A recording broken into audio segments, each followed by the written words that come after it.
Hello बच्चा बड़ी, finally हम लोग 10th क्लास का साइंस शुरू करने जा रहे हैं। तो आज चैप्टर लेंगे हम लोग सबसे पहले इलेक्ट्रिसिटी। ठीक है, तो यार शुरू करते हैं बिना टाइम वेस्ट किए। हाँ, अब बच्चों जब बात करेंगे इलेक्ट्रिसिटी की, तो यार इलेक्ट्रिसिटी की बात करेंगे तो शुरुआत करेंगे हम लोग चार्ज से। किससे? चार्ज से। अब चार्ज क्या होता है यार, देखो, charge is the fundamental property of matter that exhibits electrostatic attraction और रिपल्शन। बात समझो बेटा, चार्ज क्या है? एक फंडामेंटल प्रॉपर्टी है मैटर की। क्या है बेटा? मैटर की एक फंडामेंटल प्रॉपर्टी है, जिसकी वजह से जैसे दो चीजें मैं ले लेता हूं। ठीक है, दो चीजें मेरे पास हैं। अब यार अगर ये दोनों चीजें एक दूसरे को मैं पास में लाता हूं इनके, ठीक है, अब अगर इनके बीच में कोई अट्रैक्शन या रिपल्शन, या तो अट्रैक्ट करें एक दूसरे को या एक दूसरे को रिपेल करें, बात समझ गए, तो इन पर ना चार्ज है। तो कहने का मतलब चार्ज की डिस्कवरी भी ऐसे ही हुई थी कि यार पहले जैसे कंघा होता है ना, बालों में कंघी करके उसके बाद उसको पेपर के पीसेस, पेपर ले लो, छोटे छोटे टुकड़े कर दो, उसके पास लेके आओ, तो आप देखोगे कि जो पेपर के टुकड़े होते हैं ना, वो कंघे से चिपक जाएंगे। ठीक है, तो ऐसा क्यों हुआ भाई? क्योंकि कंघे पर चार्ज आ चुका था। बात समझ गए आप लोग मेरी कि यार चार्ज क्या है? एक फंडामेंटल प्रॉपर्टी है, ऐसा समझ लो आप, कि दो चीजें एक दूसरे को अट्रैक्ट कर रही या फिर रिपेल कर रही। तो उसका कारण क्या होगा बेटा? इलेक्ट्रिसिटी में बात करें तो चार्ज। मैग्नेट की बात नहीं करनी है हमने भाई, मैग्नेट भी होती है ना, अट्रैक्ट करती है। मैग्नेट के अपोजिट पोल्स होंगे तो अट्रैक्ट करते हैं, वो उसकी बात नहीं कर रहे हैं हम लोग, खाली चार्जेस की बात कर रहे हैं। क्लियर है मेरी बात? अच्छा चलो, in the presence of other matter with charge. बेटा समझो, दो चीजें फिर से बता रहा हूं मैं, कि दो चीजें अगर उनको पास में लाते हो आप, तो यार अगर उनके बीच में कोई भी फोर्स देखने को नहीं मिलता, ना तो वो अट्रैक्ट कर रही ना ही वो रिपेल कर रही, तो उस टाइम पर उन पर कोई भी चार्ज नहीं होगा। लेकिन अगर वो अट्रैक्शन करें एक दूसरे के साथ, है ना, एक दूसरे को अट्रैक्ट करें या फिर रिपेल करें, बात समझ आ रही है, तो क्या होगा? उन पर चार्ज है। सीधी सी बात है, दो चीजें अगर पास आने पर अट्रैक्शन हो रहा उनमें या फिर रिपल्शन हो रहा, तो जो कारण है ना, जिस वजह से ये हो रहा है, दैट इज चार्ज। क्लियर है? चलो आगे बढ़ते हैं। अब यार चार्ज को ना, चार्ज को डिनोट किया जाता है क्यू से। किससे बेटा? क्यू से, कैपिटल क्यू। जैसे चार्ज चार्ज चार्ज ना लिख के हम लोग क्या लिख देते हैं? कैपिटल क्यू लिखते हैं।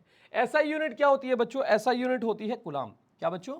ऐसा यूनिट होगी इसकी कूलाम। बच्चों कॉपी पेन ले लें, साथ साथ नोट्स बनाते रहें, ठीक है, स्क्रीनशॉट ले लेना अभी। One coulomb is defined as the quantity of charge. अच्छा बेटा, एक कूलाम चार्ज क्या है समझो। क्वेश्चन आ जाता है कई बार, बोर्ड में आ जाता है कि यार डिफाइन करो वन कूलाम को। डिफाइन, क्वेश्चन आ जाता है डिफाइन वन कूलाम्ब। क्या जाएगा बेटा? Define one coulomb. ये बोर्ड में आ चुका है कई बार क्वेश्चन, ठीक है। तो एक कूलाम्ब क्या है, हालांकि आगे मैं बताने वाला हूं आपको, बट अभी तो एक बार समझ लो। One coulomb is defined as the quantity of charge. One coulomb is defined as the quantity of charge which will pass through. बेटा समझो, one coulomb is defined as the quantity of charge which will pass through the cross section of an electrical conductor while 1 ampere current is flowing through the conductor in 1 second। बेटा समझना, देखो पहले मैं एक छोटा सा फॉर्मूला बता दूं आपको। करंट का फॉर्मूला I बराबर होता है Q बाई टी, ठीक है। तो यहां से Q यानी चार्ज बराबर I इंटू टी हो जाएगा। क्लियर है मेरी बात? चार्ज कितना हो जाएगा? करंट I होता है बेटा, करंट, करंट को I लिखते हैं हम लोग, अभी याद कर लो। जब करंट 1 हो जाए, यहां से देख के समझ आया कि करंट 1 एम्पियर हो जाए और टाइम 1 सेकेंड हो जाए, तो 1 इंटू 1 आ जाएगा ना, तो चार्ज कितना हो जाएगा? 1 कूलाम हो जाएगा। थोड़ा सा और अच्छे से समझाता हूं, ध्यान से समझना। एक हमने कंडक्टर लिया बेटा, क्या लिया? कंडक्टर। अब इस कंडक्टर का ये वाला एरिया, बेटा ध्यान से समझना, एरिया ऑफ क्रॉस सेक्शन क्या होता है? ये वाला एरिया, ठीक है। ये क्या होता है? Area of cross section, capital A लिख देते हैं, ठीक है। तो इस एरिया ऑफ क्रॉस सेक्शन में से जब 1 एम्पियर करंट फ्लो करे 1 सेकेंड के लिए, बात समझ में आ रही है? इस एरिया ऑफ क्रॉस सेक्शन में से जब 1 एम्पियर करंट फ्लो करे 1 सेकेंड के लिए, तो चार्ज कितना है बेटा उस टाइम पर? 1 कूलाम्ब है। बात समझ में आ चुकी है? स्क्रीनशॉट ले लें जल्दी से। चलो आगे बढ़ते हैं, ठीक है, okay. Properties of electric charge. बेटा देखो वीडियो थोड़ा सा लेंदी रहेंगी, है ना, क्योंकि जिस तरह से बोर्ड ने अपना लेवल बढ़ाया है ना 2-3 सालों में सीबीएसई बोर्ड में, तो थोड़ा सा प्रैक्टिस बढ़ानी पड़ेगी, थोड़ा सा कंटेंट का लेवल बढ़ाना पड़ेगा, ठीक है। चलो, प्रॉपर्टीज ऑफ इलेक्ट्रिक चार्ज। तो यार consider the electric charge to be really small. बेटा देखो, जब चार्जेस की बात करेंगे ना हम लोग, तो चार्जेस को ना आप पॉइंट चार्ज मानो। क्या मानना है? पॉइंट चार्ज मान के बहुत बहुत छोटा चार्ज मान लेना है आपने, known as the point charge. Consider, क्या करना है? Consider the electric charge to be really small, known as the point charge. क्या बेटा? पॉइंट चार्ज मान लेना है। In order to understand at the properties of electric charge. ठीक है, मतलब इलेक्ट्रिक चार्ज की अगर आपको प्रॉपर्टीज को समझना है डेप्थ में, तो आपको क्या करना पड़ेगा? जितने इलेक्ट्रिक चार्जेस की आप बात करेंगे सभी को क्या मान लेना है? पॉइंट चार्जेस मानना है, बहुत छोटे छोटे चार्जेस मानना है। अच्छा, पहली बात समझ में आ गई कि अगर चार्जेस की प्रॉपर्टी को हमने समझना है तो हमने चार्जेस को कैसा मानना पड़ेगा? बहुत छोटा चार्ज। ठीक है, चलो, पॉइंट चार्ज मतलब पॉइंट जितना छोटा। क्लियर हो रही है ना इतनी बात? तो एडिटिविटी ऑफ इलेक्ट्रिक चार्जेस। अच्छा भाई देखो, एडिटिविटी ऑफ इलेक्ट्रिक चार्जेस, इसका मतलब पहले मैं तुम्हें समझा रहा हूं थोड़ा सा। देखो, electric charges are scalar in nature. बेटा समझना, स्केलर का मतलब क्या होता है? स्केलर का मतलब होता है कि डायरेक्शन से कोई लेना देना नहीं होता भाई। अब चार्जेस कोई किसी भी तरफ फ्लो कर रहा हो, बात समझ में आ रही है ना? डायरेक्शन से कोई लेना देना नहीं होता। अगर मैं एक आइसोलेटेड सिस्टम बना दूं, यहां पर ये एक सिस्टम है, इसके अंदर +2 कूलाम चार्ज रखा हुआ, -3 कूलाम चार्ज रखा हुआ और प्लस का 10 कूलाम चार्ज रखा हुआ, तो इसका टोटल चार्ज कितना हो जाएगा बेटा? इसका टोटल टोटल चार्ज कितना हो जाएगा बोलो?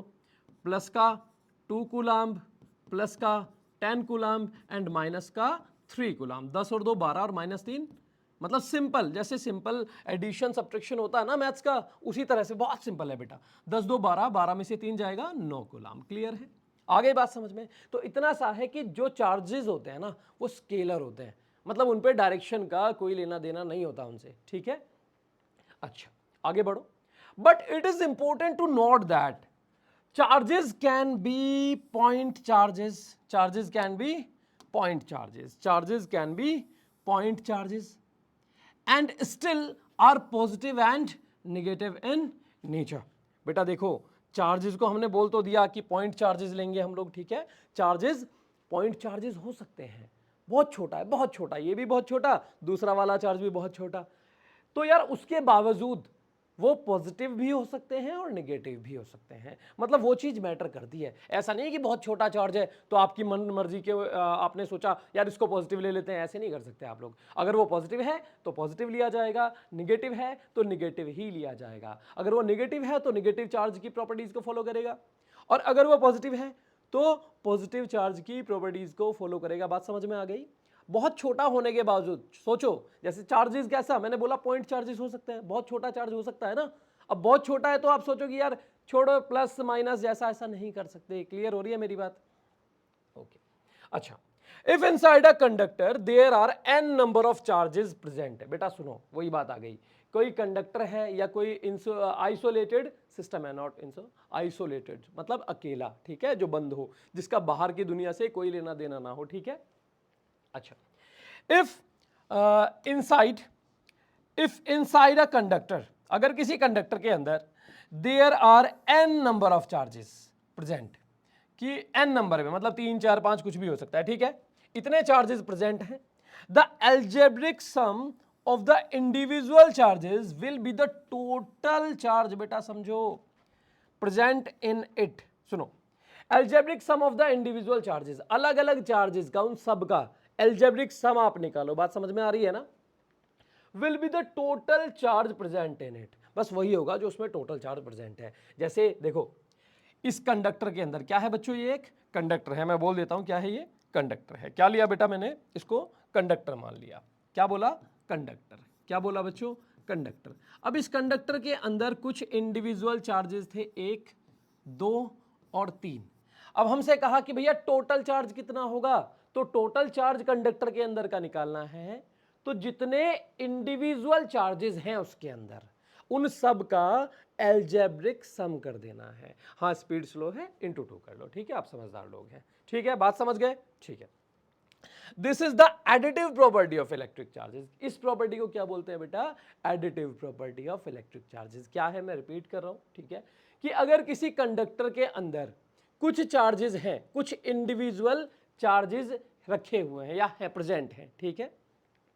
तो उस कंडक्टर के अंदर कोई आपसे पूछता है कि टोटल चार्ज बताओ भाई, तो आप सिंपल एक काम करो, प्लस माइनस जैसे नॉर्मली मैथ्स में करते हैं ना, एडिशन सब्ट्रैक्शन, उस तरह से रख लो सबको, सबका सम कर दो और उनके साइन के साथ रख दो। या मैं ऐसा बोल दूं कि उन इंडिविजुअल चार्जेस का एल्जेब्रिक सम निकाल लो। अब एल्जेब्रिक सम का मतलब क्या है कि सबको जोड़ दो लेकिन सबके साइन भी साथ साथ लगा दो। अगर मैं इसको लिखूं +2 कूलाम प्लस 10 कूलाम प्लस, अब 3 कूलाम भी लिया जाएगा लेकिन ये -3 कूलाम, क्लियर है ना।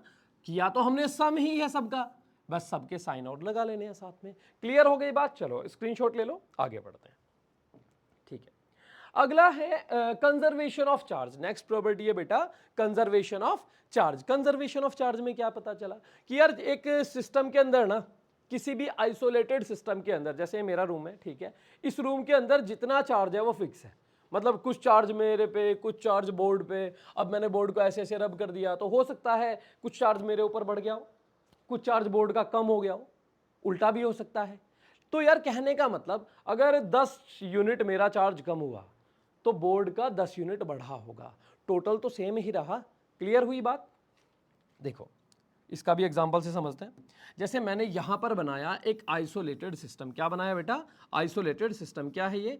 आइसोलेटेड, जिसका बाहर की दुनिया से कोई कनेक्शन नहीं है, आइसोलेटेड सिस्टम। इसमें ऑब्जेक्ट 1 और ये ऑब्जेक्ट 2।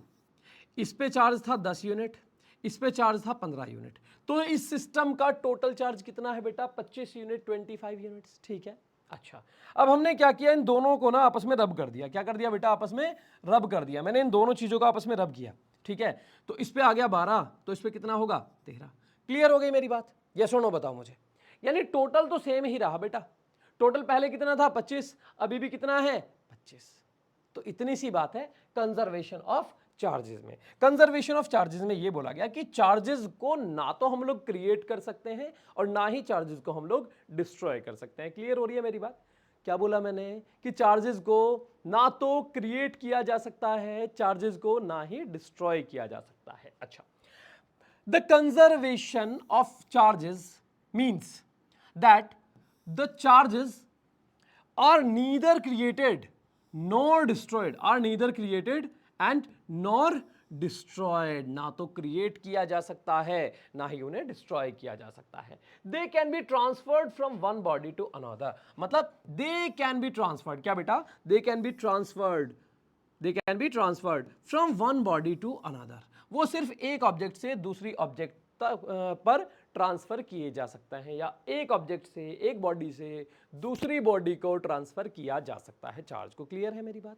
क्या बोला मैंने? कि चार्ज को ना तो डिस्ट्रॉय किया जा सकता, चार्ज को ना तो क्रिएट किया जा सकता है, सिर्फ क्या कर सकते हैं आप लोग? चार्जेस को एक बॉडी से दूसरी बॉडी तक ट्रांसफर आप करा सकते हैं। क्लियर है ना? चलो बहुत अच्छे।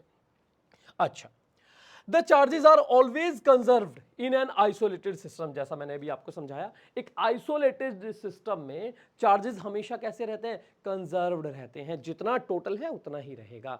हो सकता है उसके अंदर कुछ कंपोनेंट्स हो, उनके बीच में चार्ज इधर उधर हो रहा हो, लेकिन टोटल बेटा हमेशा सेम आएगा। क्लियर है ना? अच्छा अच्छा, स्क्रीनशॉट ले लो जल्दी से। ले लिया? ठीक है।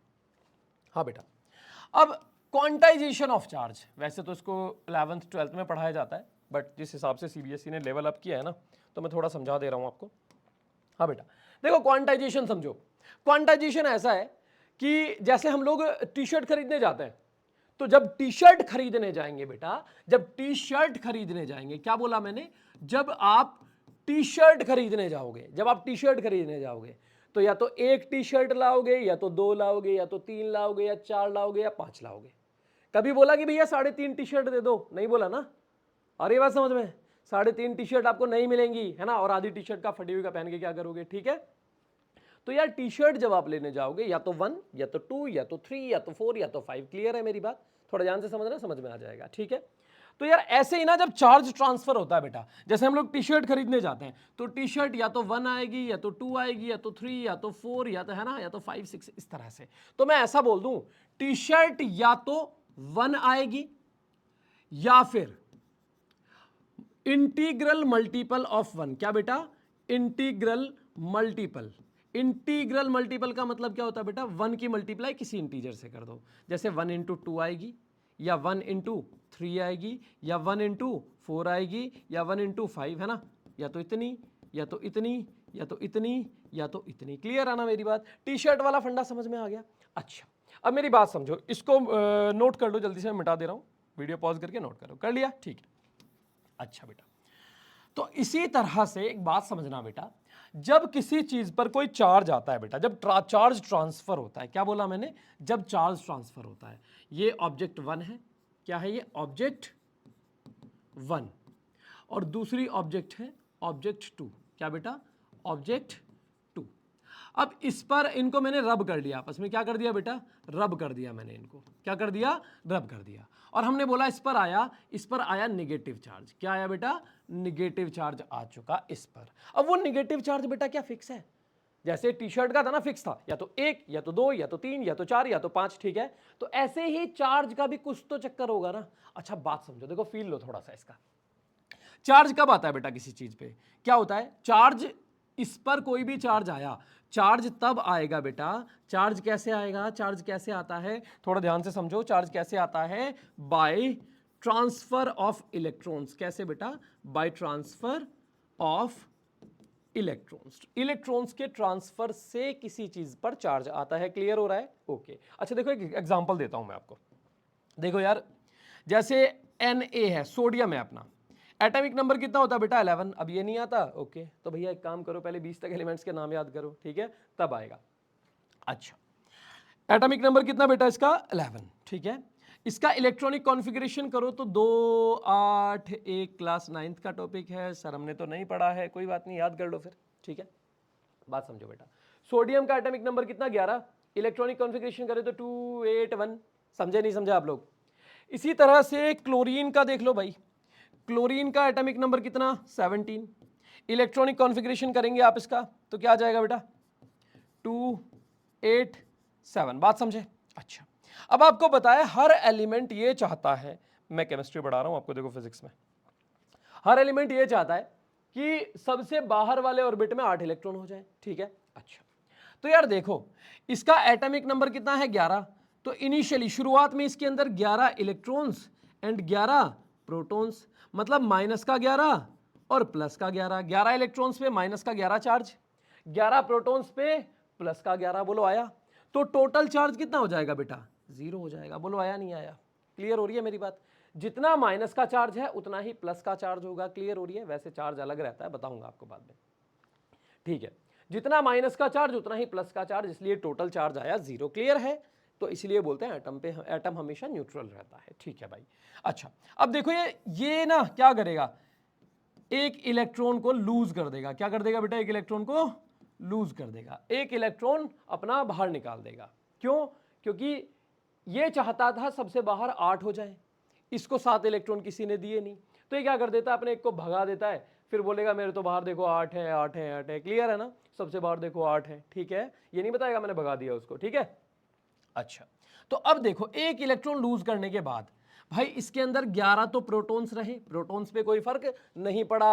अब इलेक्ट्रॉन्स के बारे में बताओ, आपका क्या कहना है भाई? पहले क्या थे, 11 थे, अब इसने एक इलेक्ट्रॉन लूज कर दिया, एक इलेक्ट्रॉन बाहर निकाल के फेंक दिया, तो अब इलेक्ट्रॉन्स कितने बचे बेटा, 10 इलेक्ट्रॉन्स बचे, तो प्लस का 11 हो गया और माइनस का 10 हो गया, तो प्लस का 1 इस पर चार्ज आ जाता है। बेटा समझे आप लोग मेरी बात? मैं जस्ट आपको यह समझाना चाह रहा था कि चार्ज कब आता है, इलेक्ट्रॉन्स के ट्रांसफर से। इसका भी समझ लो, क्लोरीन की हालत भी, इसके अंदर भी 17 एटॉमिक नंबर है इसका, तो शुरुआत में 17 इलेक्ट्रॉन है ना, 17 इलेक्ट्रॉन और 17 प्रोटॉन, यानी माइनस का 17 और प्लस का 17, तो टोटल चार्ज इस पर भी 0 है शुरुआत में।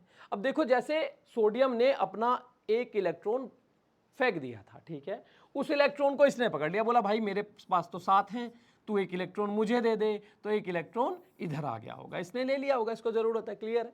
तो इसके 8 हो गए। अच्छा, एक इलेक्ट्रॉन इसने क्या कर लिया, एक इलेक्ट्रॉन को गेन कर लिया। क्या किया बेटा इसने, एक इलेक्ट्रॉन को गेन किया। बात समझ आ रही है सबको? ओके। अच्छा देखो जरा ध्यान से, एक इलेक्ट्रॉन गेन कर लिया, अब इसके बाद क्या हुआ, इसके अंदर 17 तो प्रोटॉन रहे और इलेक्ट्रॉन्स 18 हो गए, यानी प्लस का तो 17 रहा और माइनस का 18 हो गया, मतलब माइनस का 1 इस पर भी चार्ज आ गया। तो बेटा बहुत क्लियर हो गई मेरी बात कि चार्ज कब आता है, स्क्रीनशॉट ले लो, चार्ज कब आता है, इलेक्ट्रॉन्स के ट्रांसफर से। बात समझे आप लोग, मेरी बात समझ गए, ठीक है। अच्छा, क्या बेटा चार्ज कब आता है, इलेक्ट्रॉन्स के ट्रांसफर से। देखो अब आपको कॉन्सेप्ट समझ में आने लगेगा, पहले ये नहीं आ रहा तो वीडियो को दोबारा देख लो, है ना, इंटू 2 करके देख लो, धीरे धीरे देख लो, जैसे तुम्हें मत ठीक लगे। अच्छा बेटा, स्क्रीनशॉट ले लिया, मिटा दो इसको। अच्छा ठीक है, तो अब इतनी बात दिमाग में आ गई होगी, बुद्धि में आ गई होगी कि भाई चार्ज कब आता है, चार्ज कब आता है, बताओ बताओ, चार्ज कब आता है, इलेक्ट्रॉन्स के ट्रांसफर से, है ना बेटा, कब आता है चार्ज, इलेक्ट्रॉन्स के ट्रांसफर से। अब मेरी बात समझना तुम लोग, हमने बोला इस पर निगेटिव चार्ज आया, तो बेटा निगेटिव चार्ज कब आएगा, देखो सिर्फ इलेक्ट्रॉन्स का ही ट्रांसफर हो सकता है, बात समझ गए आप लोग मेरी, इलेक्ट्रॉन्स का ही ट्रांसफर हो सकता है। नेगेटिव चार्ज कब आया, मतलब इसने, नेगेटिव चार्ज का मतलब है इसने इलेक्ट्रॉन्स गेन किए होंगे, इसके अंदर कुछ और इलेक्ट्रॉन्स आ गए होंगे। शुरुआत में इलेक्ट्रॉन प्रोटॉन बराबर बराबर थे, टोटल चार्ज 0 था, ठीक है। अब इसने क्या किया, कुछ इलेक्ट्रॉन्स बाहर से मंगा लिए या इससे छीन लिए, क्लियर है। तो शुरुआत में टोटल चार्ज 0, उसके बाद कुछ इलेक्ट्रॉन्स बढ़ गए, तो प्रोटॉन तो जितने थे उतने ही रहे, है ना, प्रोटॉन तो जितने थे उतने ही रहे और इलेक्ट्रॉन्स बढ़ गए, तो इतने इलेक्ट्रॉन्स, प्रोटॉन्स को इतने इलेक्ट्रॉन्स ने मार दिया, यार जितने इलेक्ट्रॉन्स उतने ही प्रोटॉन्स थे, ठीक है।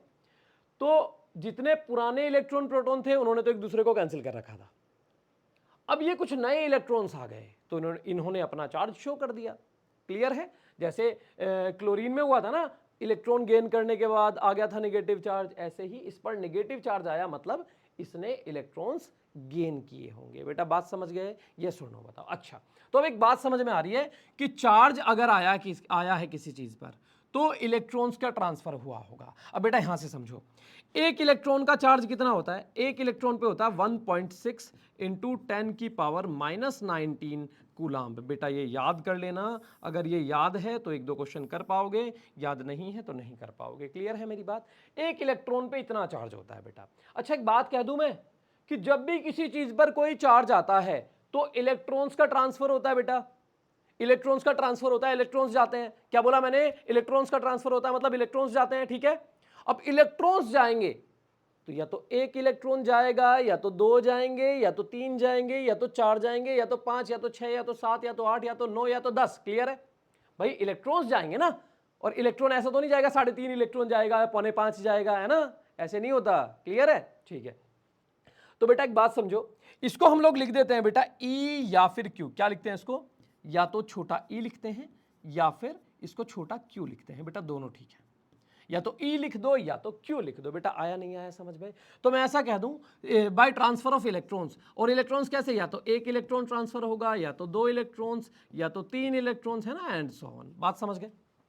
अच्छा बेटा एक बात बताओ जरा आप, अब अगर एक इलेक्ट्रॉन ट्रांसफर हुआ, अब अगर एक इलेक्ट्रॉन ट्रांसफर हुआ तो इतना चार्ज जाएगा, क्योंकि एक इलेक्ट्रॉन पे इतना चार्ज होता है, आया समझ।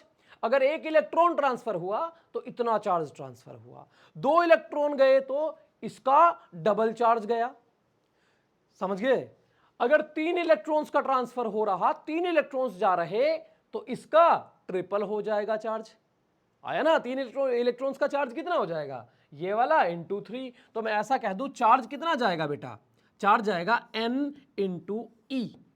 n क्या है बेटा, नंबर ऑफ इलेक्ट्रॉन्स, n क्या है बेटा, number of electrons, number of electrons आ रहा है, नंबर ऑफ इलेक्ट्रॉन्स, और ये E क्या है, चार्ज ऑन 1 इलेक्ट्रॉन, क्या बेटा, चार्ज ऑन 1 इलेक्ट्रॉन। एक इलेक्ट्रॉन पर जितना चार्ज है, मैं बोल रहा हूं कि 200 इलेक्ट्रॉन्स का ट्रांसफर हुआ है तो कितना चार्ज जा रहा, 200 इलेक्ट्रॉन जा रहे।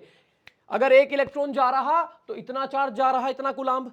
2 इलेक्ट्रॉन जा रहे तो इसका डबल चार्ज जा रहा, भाई 2 इलेक्ट्रॉन पे चार्ज कितना हो जाएगा, 2 इंटू ये वाला, एक इलेक्ट्रॉन पे इतना चार्ज तो 2 पे कितना हो जाएगा, इसका एक सेकेंड, इस वैल्यू का डबल, है ना। अगर एक पे इतना है तो 2 पे कितना, इसका डबल कर दो, है ना।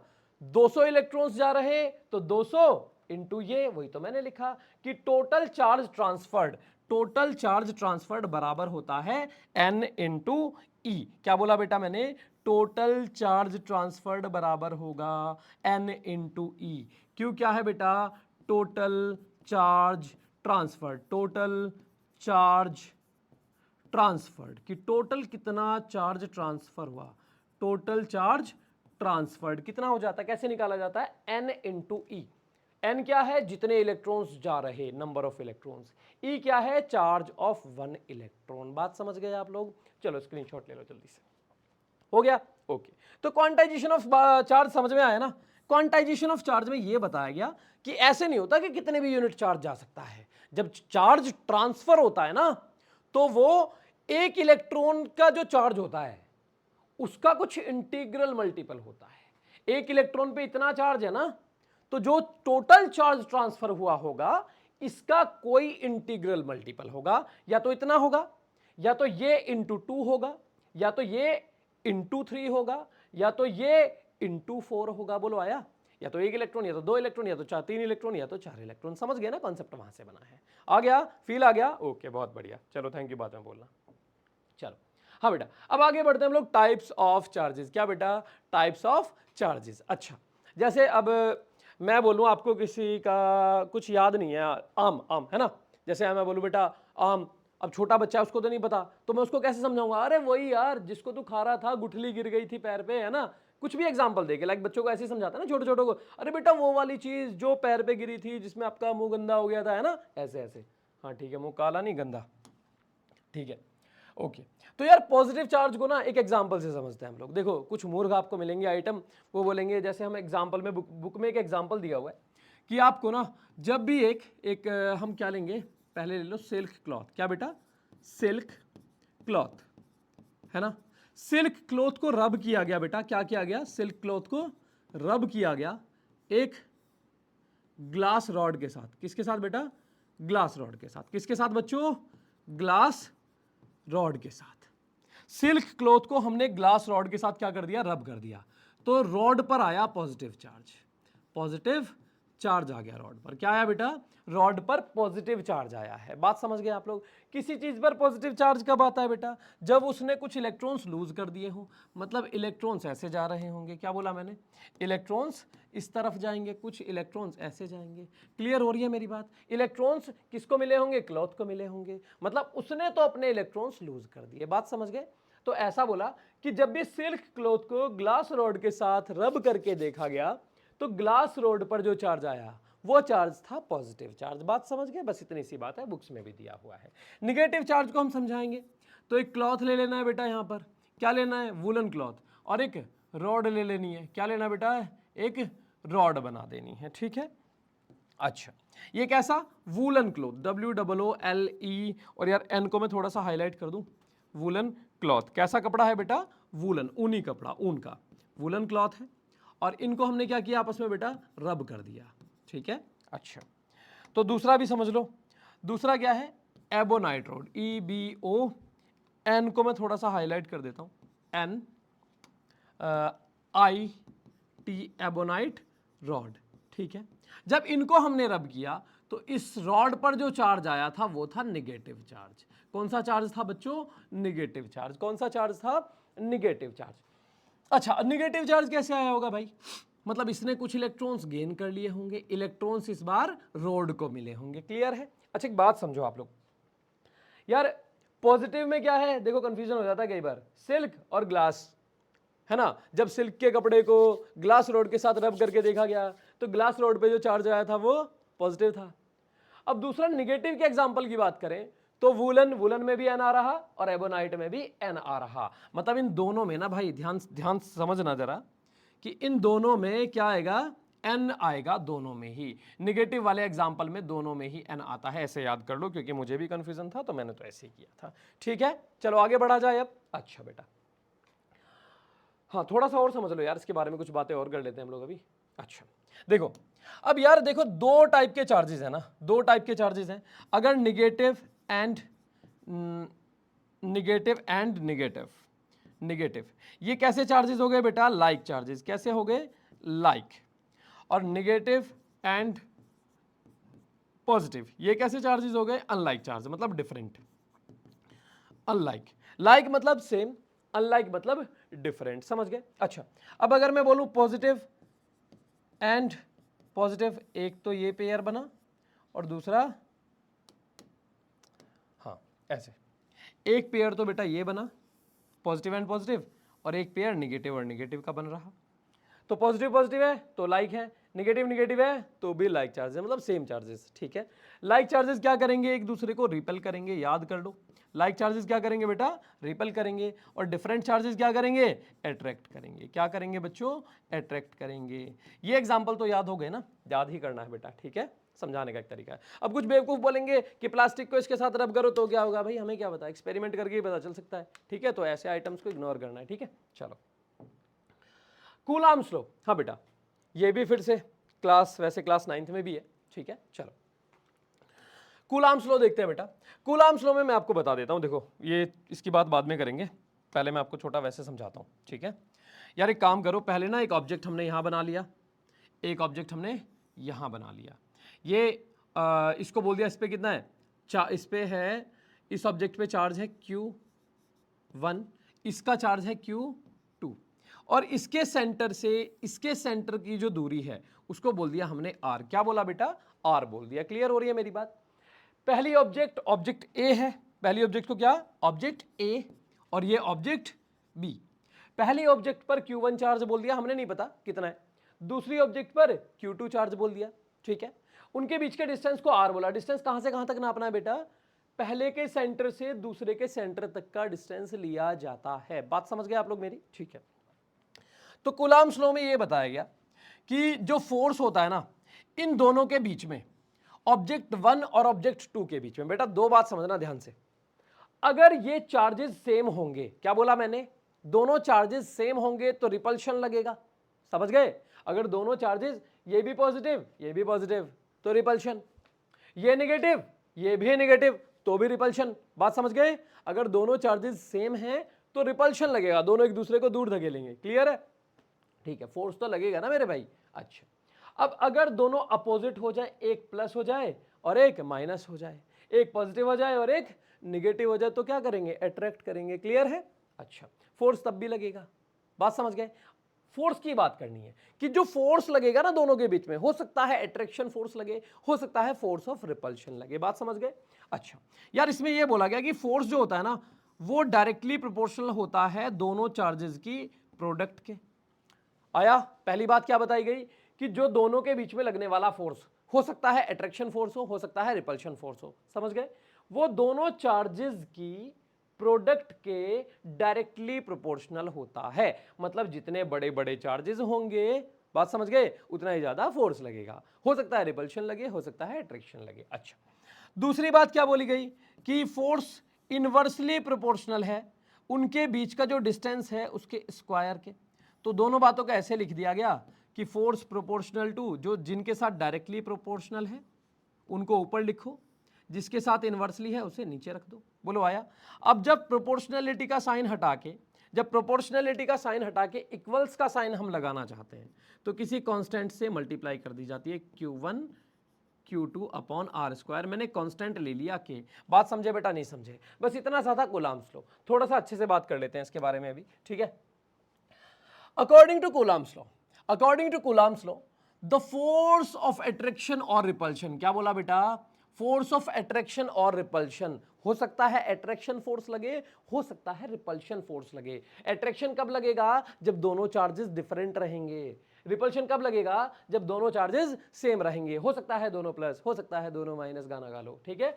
बिटवीन टू चार्ज्ड बॉडीज, क्या बेटा, बॉडीज कैसी होनी चाहिए, चार्ज्ड होनी चाहिए। कंडीशन क्या है, दोनों तरह है ना, दो चार्ज चाहिए ना बेटा भाई, दो चार्ज पार्टिकल्स हैं तभी तो उनके बीच में फोर्स ऑफ अट्रैक्शन या रिपल्शन लगेगा।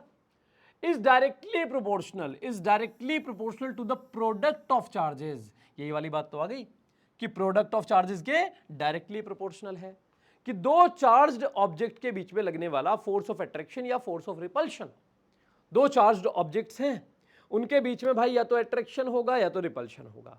अब जो अट्रैक्शन या रिपल्शन की फोर्स उनके बीच में लग रही होगी ना, वो उन चार्जेस की प्रोडक्ट, दोनों चार्जेस की गुणा कर लो, उसके तो डायरेक्टली प्रोपोर्शनल होगी, और उनके बीच का जो डिस्टेंस है उसके स्क्वायर के इनवर्सली प्रोपोर्शनल होगी। बेटा बात समझ गए? एंड इनवर्सली क्या बोला?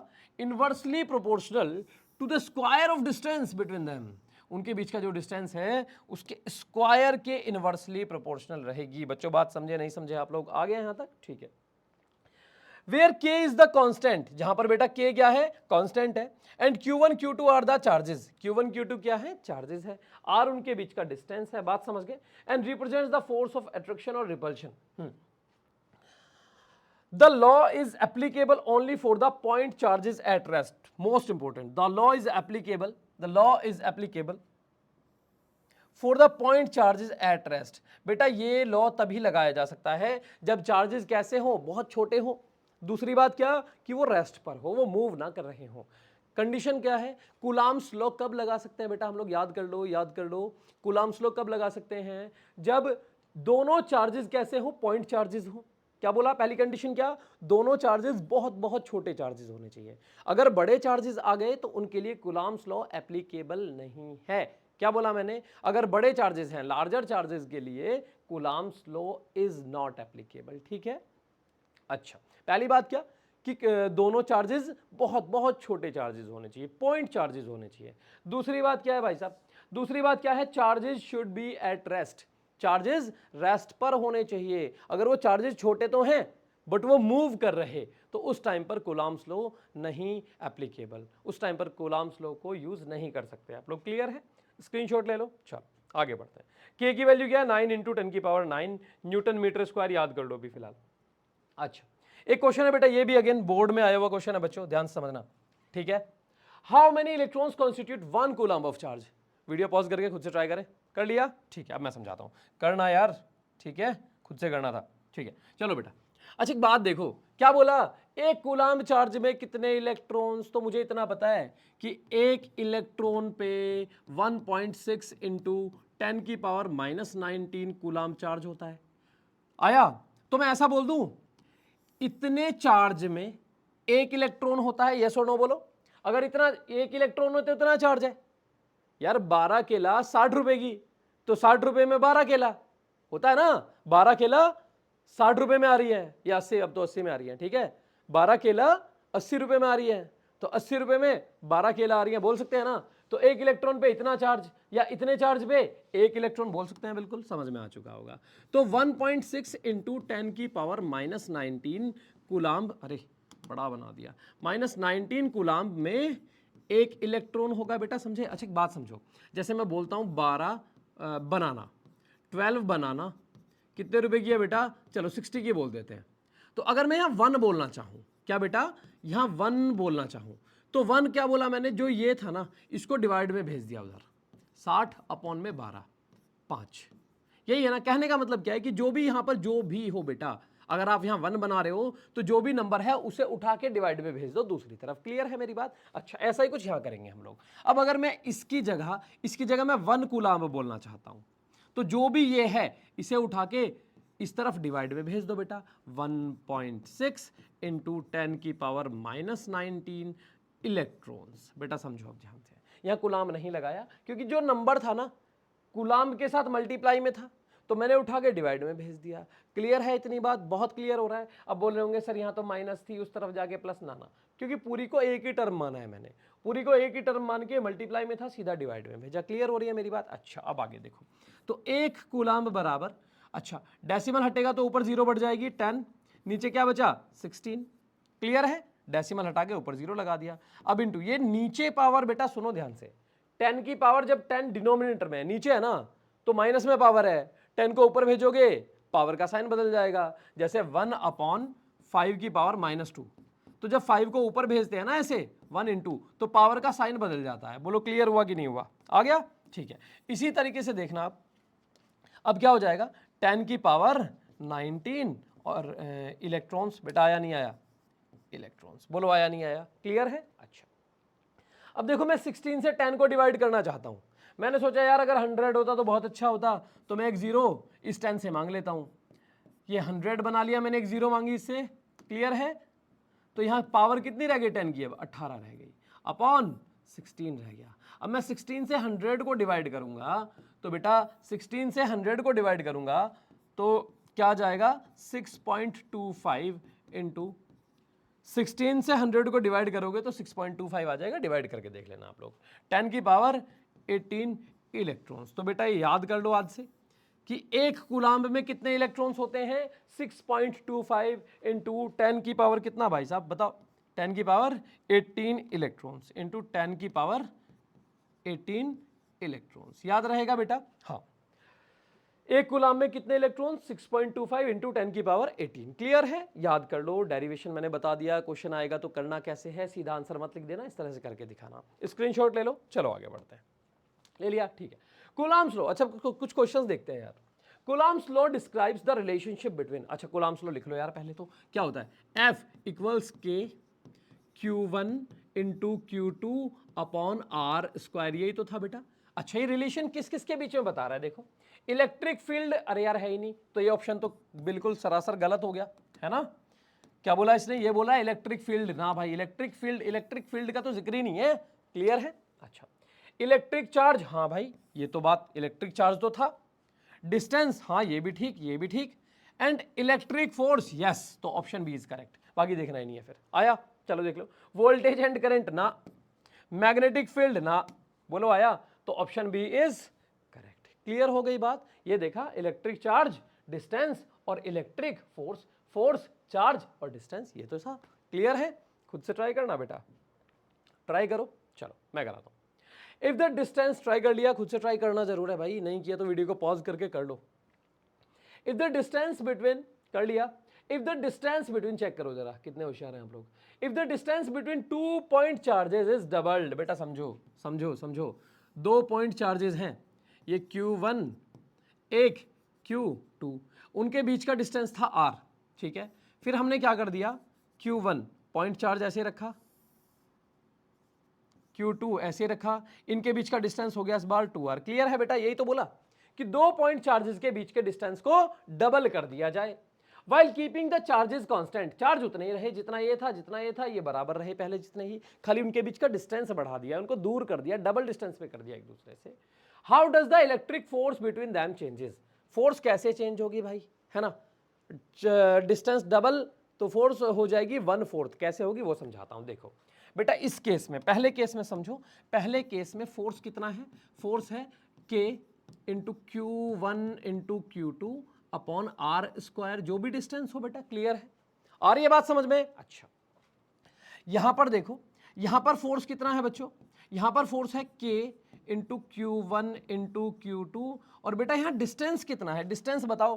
पहले डिस्टेंस R था, तो अब की बार डिस्टेंस कितना है? 2R।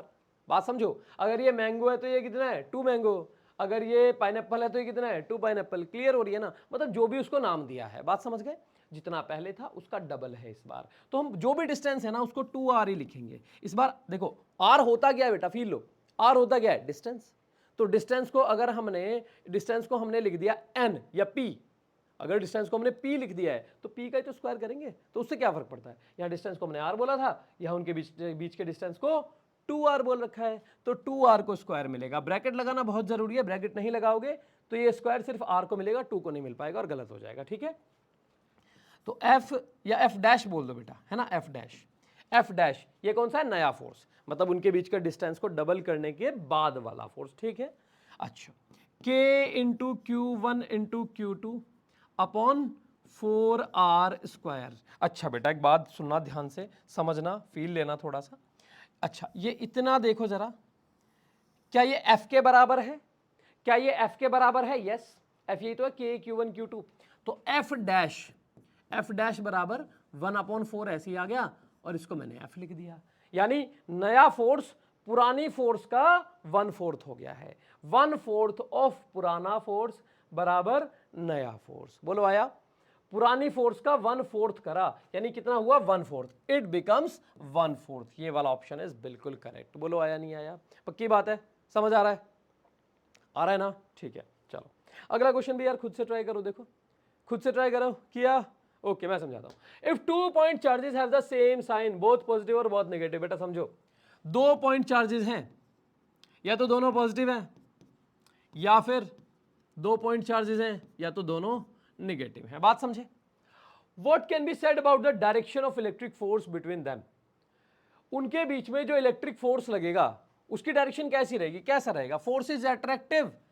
क्या सेम चार्जेस कभी अट्रैक्ट करते हैं एक दूसरे को? ना भाई, रिपेल करते हैं। The force is repulsive, yes, option B is correct. क्यों भाई, क्यों? क्योंकि सेम चार्जेस, बेटा चार्जेस कैसे हो गए? लाइक चार्जेस हैं। कैसे हैं? Like charges. लाइक मतलब सेम चार्जेस, और लाइक चार्जेस क्या करते हैं? एक दूसरे को रिपेल करते हैं, दूर धकेलते हैं भाई। ये भी पॉजिटिव, ये भी पॉजिटिव। पॉजिटिव पॉजिटिव को रिपेल करता है, अट्रैक्ट नहीं करता। ये भी निगेटिव, ये भी निगेटिव। निगेटिव निगेटिव को क्या करेगा? रिपेल करेगा, अट्रैक्ट नहीं करेगा। क्लियर है? ओके, चलो आगे बढ़ते हैं। खुद से करना बेटा, खुद से करना, खुद से करना, खुद से किया। चलो मैं बताता हूं। टू इक्वली चार्ज, देखो यार क्वेश्चंस कैसे भी आ सकते हैं। अभी पिछले 2 से 3 सालों में ना बोर्ड ने लेवल बढ़ा दिया है अपना, तो आप लोग की प्रिपरेशन भी वैसी होनी चाहिए, ठीक है? हाँ, वीडियो लेंदी है, इंटू 2 कर लो। Two equally charge identical pith balls, भाई सुनो, 2 पिथ बॉल्स हैं, इक्वली चार्ज्ड हैं, आइडेंटिकल मतलब साइज में भी सेम है। बात समझ गए? Okay. Are suspended by identical massless strings, ये दोनों स्ट्रिंग्स भी कैसी हैं? मासलेस हैं, इनका कुछ भी मास नहीं कंसीडर करना, और ये भी दोनों सेम लेंथ की हैं। क्लियर है? सेम है, बिल्कुल सेम है। If this setup is on mercury, अगर ये सेटअप बेटा मर्क्यूरी ग्रह पर है, ठीक है, तो जी की वैल्यू इतनी है, समझो बेटा, जी की वैल्यू कितनी दे दी? जी की वैल्यू 3.7, बोलो आया। अर्थ पे है तो जी की वैल्यू इतनी है, और जुपिटर पे है तो जी की वैल्यू इतनी है। बात समझ गए भाई? जी की वैल्यू, जी क्या है? Acceleration due to gravity. G होता क्या है बेटा? जी होता क्या है? Acceleration, acceleration due to gravity, due to gravity. G क्या है बेटा? Acceleration due to gravity. बात समझ गए? ग्रेविटी। एक बात बताओ, देखो मैंने अब इसको स्टाइलस को ऐसे रोक लिया, ठीक है, अब मैं स्टाइलस को ऐसे रोक रहा हूं। देखो मैंने यहां रोका इसको, समझो, और मैंने छोड़ा तो ये वापस नीचे आया, देखो है ना, यहां छोड़ा वापस नीचे आया, छोड़ा फिर नीचे आ गया, पकड़ के रखा, छोड़ते ही वापस नीचे भाग रहा है, पकड़ा, छोड़ा। अच्छा बताओ, ये मैंने यहां पकड़ के रखा हुआ है, यहां मैंने हल लूज पकड़ा इसको थोड़ा सा यहां पे, ठीक है, अब मैं जैसे इसको छोड़ रहा हूं ना, मेरे यहां से हाथ हटाते ही वापस आ रहा है, फिर से पकड़ा, फिर वापस आ गया। ये वापस क्यों आ रहा है बेटा? क्योंकि ग्रेविटी खींच रही है इसको, समझ गए? अब स्पेस में अगर ऐसे करके करें ना हम लोग, तो ये अपने आप से तो नहीं आएगा। क्लियर है ना? अपने आप से नहीं आएगा, ठीक है। अब इसको कौन खींच रहा है? नीचे कौन खींच रहा है? ग्रेविटी। ग्रेविटी जितनी ज्यादा, ये उतना नीचे आएगा। ग्रेविटी 0 हो जाए तो यहां छोड़ दिया तो ऐसा कैसे रह जाएगा। क्लियर है इतनी बात? ठीक है, बात समझ गए ना? सारा चक्कर ग्रेविटी का है बाबू भैया, ग्रेविटी का चक्कर बाबू भैया, ठीक है। अच्छा हाँ बेटा, क्वेश्चन क्या बोला? देन एंगल 2 थीटा, कौन सा एंगल बच्चों? 2 थीटा। थीटा ये और थीटा ये, नींद आ रही है? ठीक है, बहुत अच्छे। थीटा ये और थीटा ये, क्लियर है? तो ये थीटा थीटा कितना हो गया भाई? 2 थीटा। कितना हो गया बेटा? 2 थीटा, ठीक है। अच्छा, ये 2 थीटा ये वाला एंगल भाई, ये कहां पर, क्या बोला? Maximum on mercury. क्या मर्क्यूरी पर मैक्सिमम रहेगा? बताओ जरा। अच्छा मैक्सिमम ही देख लो कहां रहेगा बेटा। एक्सेलरेशन ड्यू टू ग्रेविटी की वैल्यू सबसे कम किसमें है? मर्क्यूरी पे। Yes, option first is correct. क्योंकि मैंने अभी क्या बोला, इसको ऐसे देखो, ये ऐसी है ना, ये वाली, ये ऐसे ही है ना, ये वाला ऐसे। अब जैसे ही मैंने इसको छोड़ा, वापस आया, छोड़ा वापस आया, छोड़ा वापस आया, समझे? फ्री छोड़ते ही वापस आ रहा है, तो इसको वापस कौन ला रहा है बेटा? Acceleration due to gravity. वो जितना ज्यादा ये उतना तेजी से वापस आएगा। बात समझ गए? अगर वो ना रहे, वो खत्म हो जाए, तो यहीं रहेगा। अच्छा सोचो, अब अगर एक्सेलरेशन ड्यू टू ग्रेविटी की वैल्यू कम है, तो भाई ये ज्यादा नहीं आ पाएंगे, मतलब ऐसे है तो बिल्कुल सीधा तो नहीं होगा, यहां से हो सकता है थोड़ा सा आ जाए। क्लियर है? ये वाला भी हो सकता है थोड़ा सा आ जाए, तो थीटा इनके बीच का गैप तो बढ़ा रहेगा ना। क्लियर है ना? देखो बेटा, 2 फोर्स लग रही होंगी, ये दोनों के बीच में कैसा फोर्स लग रहा होगा? रिपल्शन। दोनों एक दूसरे को दूर भी धकेल रहे हैं, दोनों एक दूसरे को दूर भी धकेल रहे हैं। दोनों चार्जेस, एक ऐसे और दूसरा वाला ऐसे, दोनों चार्जेस क्या कर रहे हैं? एक दूसरे को रिपेल कर रहे हैं। लेकिन ग्रेविटी क्या? ग्रेविटी बोल रही है नीचे आओ, नीचे आओ, नीचे आओ। क्लियर है? ग्रेविटी क्या कर रही है? उनको पास ला रही है, और उनके बीच का खुद का फोर्स ऑफ रिपल्शन क्या कर रहा है? उन्हें दूर भेज रहा है। तो 2 फोर्स लग रहे होंगे बेटा दोनों के बीच में, ठीक है। अब ग्रेविटी अगर ज्यादा है तो भाई पास आ जाएंगे, और ग्रेविटी ना हो तो इनके बीच का रिपल्शन तो लगेगा ही लगेगा। बोलो आया? अगर ग्रेविटी ना हो तो मेरे शेरों, इन पे भी 2 फोर्स लग रही है। एक तो दोनों चार्जेस एक दूसरे को दूर धकेल रहे हैं, क्योंकि ये भी पॉजिटिव, ये भी पॉजिटिव, क्या करेंगे? दूर धकेलेंगे। और ग्रेविटी की वजह से देखो, जैसे ये यहां है, अब इसको मैंने छोड़ दिया, यहाँ से लूज पकड़ा भी थोड़ा सा, वापस आया, ग्रेविटी क्या कर रही है, इन्हें पास लाने का काम। एक इधर है ऐसे और एक इधर था, है ना, उसको भी ऐसे, इधर छोड़ा वापस, इधर छोड़ा वापस, तो ग्रेविटी क्या कर रही है, दोनों तरफ से पास लाने का काम कर रही है ना। और इनके बीच का खुद का फोर्स इन्हें दूर धकेल रहा है। बात समझ गए? तो इनके बीच वाला जो फोर्स है दूर धकेलने वाला, वो तो बराबर ही रहेगा हर जगह, चाहे अर्थ पे हो कहीं पे भी हो। अब यार ग्रेविटी का चक्कर है, तो ग्रेविटी मर्क्यूरी पर सबसे कम है भाई, सबसे कम है, तो वो कम, उन्हें पास लाने में कम एफर्ट डालेगी, तो वो ज्यादा दूर रहेंगे। ज्यादा दूर रहेंगे तो उनके बीच का एंगल जितने दूर होते जाएंगे थीटा उतना बढ़ता जाएगा ना। बात समझ गए? उनके बीच का एंगल देखो, अब इनके बीच का एंगल अभी कितना है, 90 है, और दूर होते जाएंगे 180 हो गया। बोलो आया नहीं आया? क्लियर है? अब कितना, 30 है। अब थोड़ा धीरे धीरे जितने दूर होते जा रहे हैं बेटा उतना ही एंगल बढ़ता जाएगा। क्लियर हुई मेरी बात? अच्छा, तो यार यहां चक्कर किसका था बेटा, दोस्त बात समझ लो, दोनों बात फील ले लो कि दोनों चार्जेस के बीच में दो फोर्स लग रहे थे, दोनों चार्जेस के बीच में दो फोर्स लग रहे थे। एक तो दोनों चार्जेस पॉजिटिव हैं तो एक दूसरे को रिपेल कर रहे थे, और दूसरा ग्रेविटी क्या कर रही थी, इन्हें पास लाने का काम कर रही थी। ठीक, ओके आ गया? ठीक है, आगे बढ़ते हैं। Choose the correct option from the following statement from electrostatics. देखो बेटा, करेक्ट ऑप्शन को चूज करना है आपने, ठीक है? देख लो भाई, पहला क्या बोला, if two copper spheres of the same radius, मतलब दो कॉपर के स्फीयर्स हैं जिनकी रेडियस बेटा सेम है। क्या बोला? जिनकी रेडियस सेम है, मतलब सेम साइज के हैं। वन होलो, एक तो खोखला है, खाली है, एंड द अदर सॉलिड, बेटा एक खोखला और एक दूसरा सॉलिड है, are charged to the same electrical potential, दोनों पे सेम चार्ज है बेटा। क्या बोला? दोनों पे सेम चार्ज है। The solid sphere will have more charge, अरे सेम इलेक्ट्रिकल पोटेंशियल, मतलब एक ही हद तक दोनों को चार्ज किया गया है, तो भाई सॉलिड पे कैसे ज्यादा हो जाएगा, ये तो गलत हो गया, तो पहला ऑप्शन तो पूरी तरह गलत है। अच्छा, दूसरा बोला a charged body can attract another uncharged body. देखो यार इसमें दो थोड़ा सा कंफ्यूजन होगा आप लोग को कि अगर एक चार्ज्ड बॉडी है बेटा, क्या वो दूसरी अनचार्ज्ड बॉडी को अट्रैक्ट कर सकती है? तो मैं कहूंगा यस। अब आप मानोगे नहीं इस बात को, देखो कैसे, मैं समझाता हूं। एक चार्ज बॉडी बेटा यहां बना ली हमने, इस पर है पॉजिटिव चार्ज, कैसा चार्ज है बेटा? पॉजिटिव।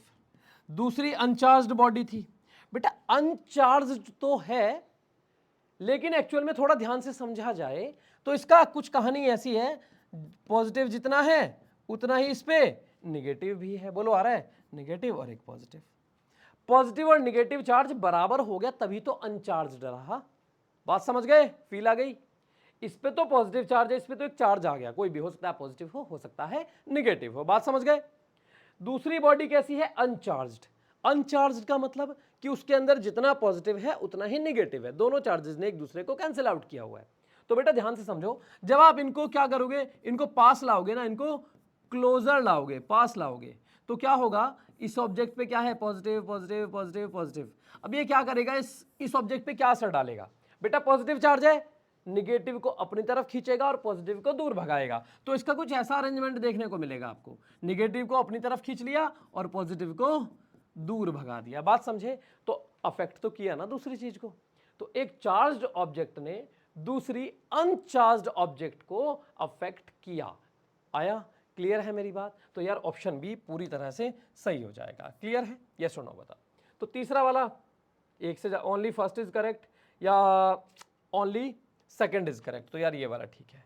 क्लियर हुई मेरी बात? यस और नो बताइए। चलो आगे बढ़ते हैं। आ गया ना? नहीं आया तो फिर से देख लो भाई, है ना, रिपीट कर लो। इलेक्ट्रिक फील्ड क्या है बेटा? इलेक्ट्रिक फील्ड क्या होता है? देखो एक चार्ज है ना, कोई भी चार्ज रखा हो, चार्ज के चारों तरफ का वो एरिया है ना, चार्ज बोलेगा अपना एरिया, ठीक है, चार्ज के चारों तरफ का उतना एरिया जहां तक चार्ज का असर महसूस किया जा सके, ठीक है, हम नहीं करेंगे, कोई दूसरा चार्ज करेगा। क्लियर है? उस एरिया को बोलते हैं उसका इलेक्ट्रिक फील्ड। जैसे एक मैं चार्ज बना देता हूं बेटा यहाँ पे, ठीक है, तो इसके चारों तरफ का कुछ एरिया ऐसा रहेगा जहां तक इसके असर को महसूस किया जा सकता है, उसको बोला जाएगा इसका इलेक्ट्रिक फील्ड। बोलो बहुत क्लियर हुआ कि नहीं हुआ? बताओ।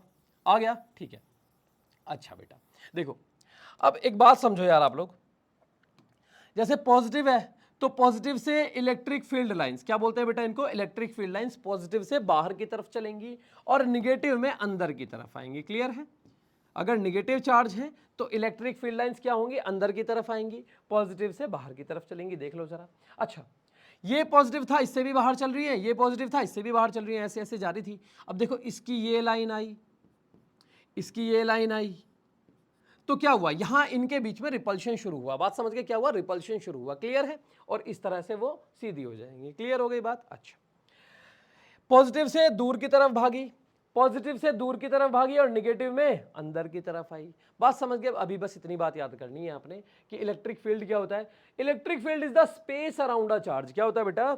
Space around a charge. Electric field is the space around a charge. एक चार्ज के चारों तरफ का उतना स्पेस इन विच, जिसमें कि its influence can be detected, उसका असर महसूस किया जा सके। बोलो आया नहीं आया? एक चार्ज के चारों तरफ का उतना एरिया जितने एरिया में उसके असर को, उसके इन्फ्लुएंस को डिटेक्ट किया जा सकता है, that is called its electric field. आ गया? ओके, बहुत बढ़िया। चलो आगे बढ़ते हैं। इलेक्ट्रिक फील्ड इंटेंसिटी क्या बेटा? स्ट्रेंथ। इलेक्ट्रिक फील्ड इंटेंसिटी क्या है? एक काम करो, यहां पर एक क्या है बेटा? इलेक्ट्रिक फील्ड है। क्या है बच्चों? इलेक्ट्रिक फील्ड है। बात समझ गए? इलेक्ट्रिक फील्ड पर पॉइंट ए है, ए पर बताएंगे हम लोग। अगर बोला जाए ना ए पर इलेक्ट्रिक फील्ड की स्ट्रेंथ कितनी है बेटा, अगर चार्ज यहां रखा हुआ है तो एक पॉइंट बी है, एक पॉइंट ए है। देखो चार्ज के जितना पास कोई पॉइंट है उतनी ज्यादा वहां पर उतना स्ट्रॉन्ग इलेक्ट्रिक फील्ड आपको देखने को मिलेगा। जितना दूर हो जाएगा उतना इलेक्ट्रिक फील्ड वीक होता जाता है। बात समझ गए?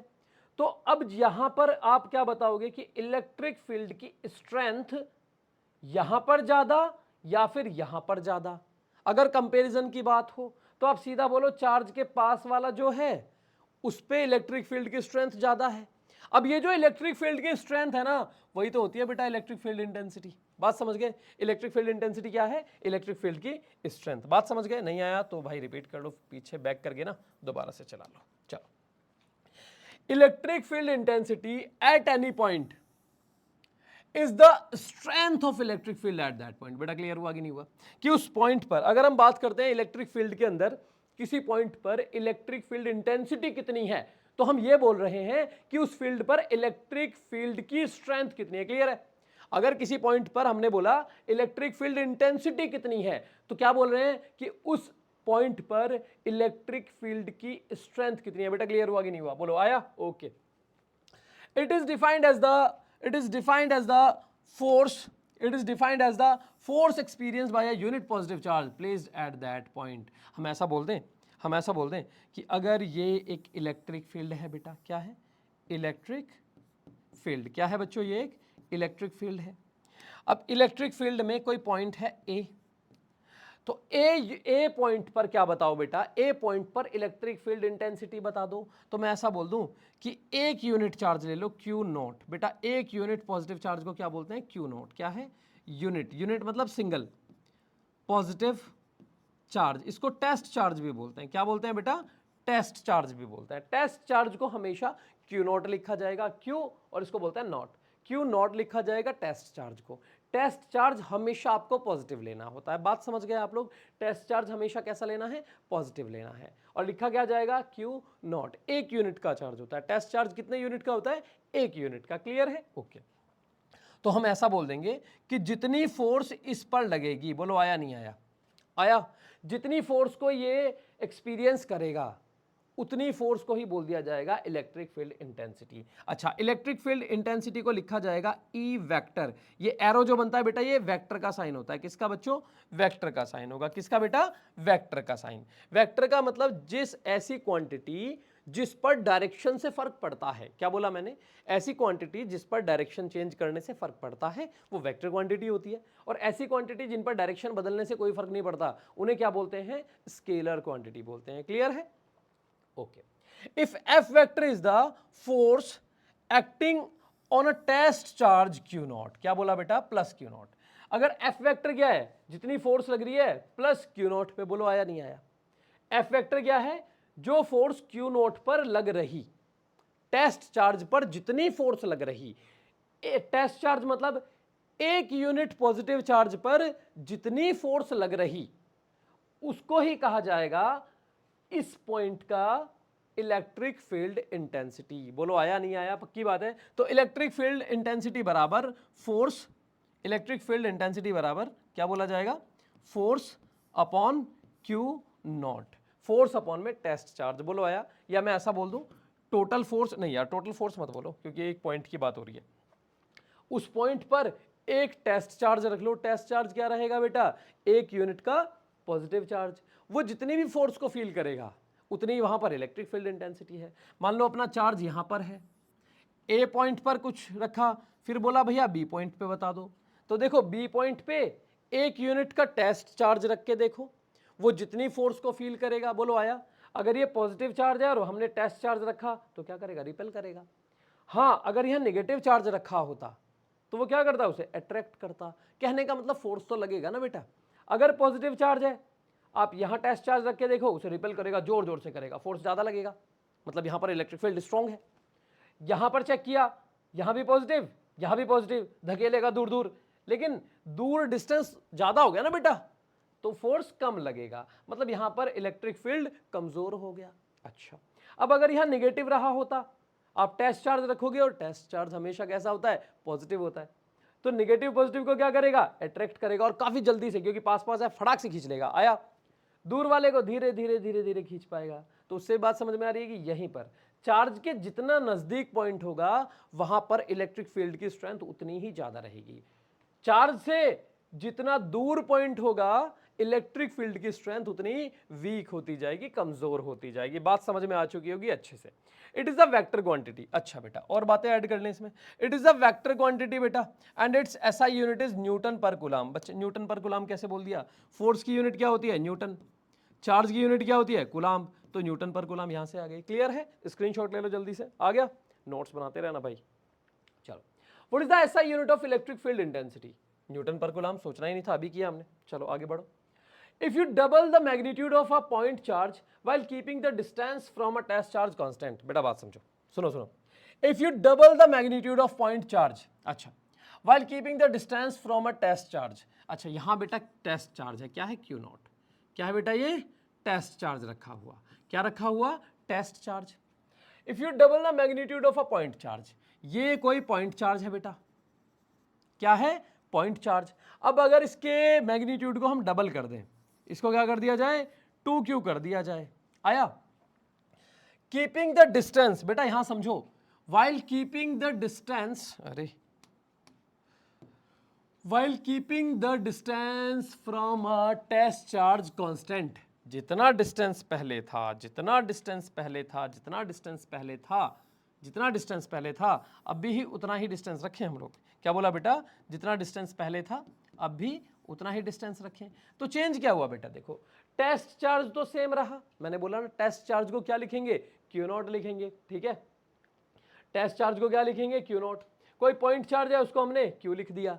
अब क्या बोला आपसे कि दोनों के बीच का डिस्टेंस पहले भी है, अब भी आर, अब भी आर, डिस्टेंस तो दोनों के बीच का सेम रखा, खाली जो पॉइंट चार्ज है ना, देख बेटा दो बातें हैं, एक को टेस्ट चार्ज बोल रहे हैं हम लोग। टेस्ट चार्ज क्या होता है, एक यूनिट का पॉजिटिव चार्ज, एक यूनिट का पॉजिटिव चार्ज, ठीक है। पॉइंट चार्ज कैसा है, छोटा सा चार्ज, ठीक है, वो जितना पहले था, पहले क्यू था, तो अब हमने क्या कर दिया, 2Q कर दिया। बेटा बात समझ में आ रही है, डिस्टेंस को तो सेम रखा, खाली हमने चार्ज को डबल कर दिया। बेटा क्लियर है कि नहीं है। How does the electric field intensity change, electric field intensity कैसे चेंज हो जाएगी, बात समझ गए। अच्छा, तो इलेक्ट्रिक फील्ड इंटेंसिटी बराबर होता है फोर्स अपॉन में क्यू नॉट। तो बेटा क्यू नॉट तो सेम रहा, आप फोर्स को देख लो, फोर्स पे क्या फर्क पड़ेगा। अब फोर्स क्या होता है बेटा, फोर्स कैसे निकलता है, k into Q1 into Q2 upon r square. अच्छा, पहले तो के ये फोर्स इतना था बच्चों, पहले फोर्स इतना था, ठीक है। अब हम देख रहे हैं कि फोर्स डबल हो जाएगा तो ये भी डबल, फोर्स के साथ इसका कैसा रिलेशन है, डायरेक्टली प्रोपोर्शनल, क्योंकि ऊपर वाले का ऊपर वाले के साथ कैसा रिलेशन होता है, बोलो डायरेक्टली प्रोपोर्शनल होता है। क्लियर है। अच्छा, ये डबल तो ये डबल, ये आधा तो ये आधा, ये 5 गुना बढ़ेगा तो ये 5 गुना बढ़ेगा, ये 5 गुना कम हो जाएगा तो ये भी 5 गुना कम हो जाएगा। क्लियर हो रही है मेरी बात। ओके भाई, देखो क्यू नोट को तो फिक्स कर लिया ना, तो ऊपर ऊपर वालों को देखना है बस। अगर ये 5 है, मान लो फोर्स था अपना 10, क्यू था 1, तो इलेक्ट्रिक फील्ड इंटेंसिटी 10 आ रही थी। अब आप 10 को 20 कर दो तो ये भी 20 हो जाएगी, फोर्स 40 हो जाए तो ये भी 40 हो जाएगी, फोर्स 50 हो जाए, ये भी 50 हो जाएगी। मतलब जिस हिसाब से फोर्स बढ़ेगा उस हिसाब से ये भी बढ़ती जाएगी। तो हम फोर्स को ही देख लेते हैं यार। पहले फोर्स इतना था, इस केस में फोर्स देखो बेटा कितना है, K इंटू Q1, तो Q1 कितना हो गया 2Q, और Q2 कितना रहा, Q2 उतना ही रहा 2Q1। बोलो आया नहीं आया? मतलब अगर पहले चार्ज Q1 बोला हमने इसको, तो बाद में कितना होगा 2 इंटू Q1। क्लियर है?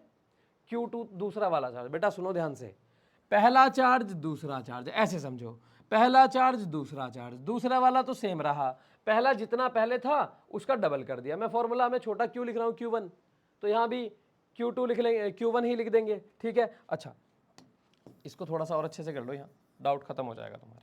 इसको बोल दिया हमने Q1, तो यहां पर क्या हो जाएगा 2 इंटू Q1, Q1 का डबल हो जाएगा, वही मैंने यहां लिखा है। ठीक है, पहले केस में जब ये ऐसे रखा हुआ था तो फोर्स इतना आ रहा था। अब फोर्स पे क्या फर्क पड़ा अपॉन आर स्क्वायर, फोर्स पे ये फर्क पड़ा, नया फोर्स बराबर 2 बाहर निकाल लिया मैंने, अंदर क्या बचा KQ1 into Q2 upon r square. तो बेटा ये पूरा ध्यान से देखो, ये फोर्स के बराबर है पुराने वाली के, यही तो रखा हुआ है। तो मैं ऐसा लिख दूं F डैश बराबर 2 इंटू एफ, यानी नई फोर्स पुरानी फोर्स की डबल हो गई।